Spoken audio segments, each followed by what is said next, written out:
Oh, while we're halfway into the regular football season, health officials say this is a good time to remind players and parents about the dangers of protecting themselves when they're on the field. Yeah, one doctor believes there's been an increase in concussion injuries this year alone. Another just wants players and parents to know the warning signs. Tristan Hardy takes a look into what this means for young athletes.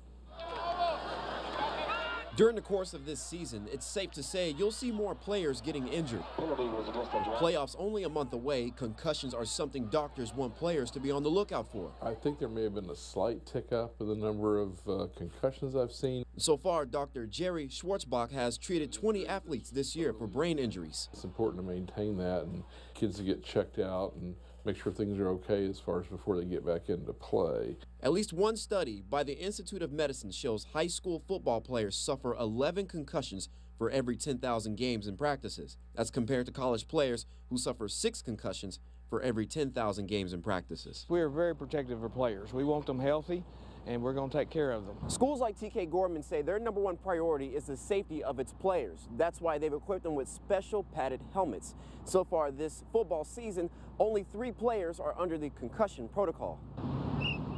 3, in my opinion, is too many at our small school halfway through the season. I would hope to go a whole season and not have 3. Signs of a concussion include headaches, difficulty concentrating, nausea, and sensitivity to noise or light. We see concussions in just about every sport. Dr. Kathy Feisler, who's treated hundreds of student athletes, say many times concussions are often unreported. People are going to do whatever they can to stay in the game, even if it's covering up symptoms. Making sure players receive first-class care is something Coach McFarlen says he'll continue to enforce with his players. We're going to ensure they're equipped with good equipment, that they're taught the right techniques, so they can play another game. Tristan Hardy, CBS 19. Symptoms of a concussion can last for weeks or even longer. Experts say recovery may be slower in adults compared to young children as well as teens.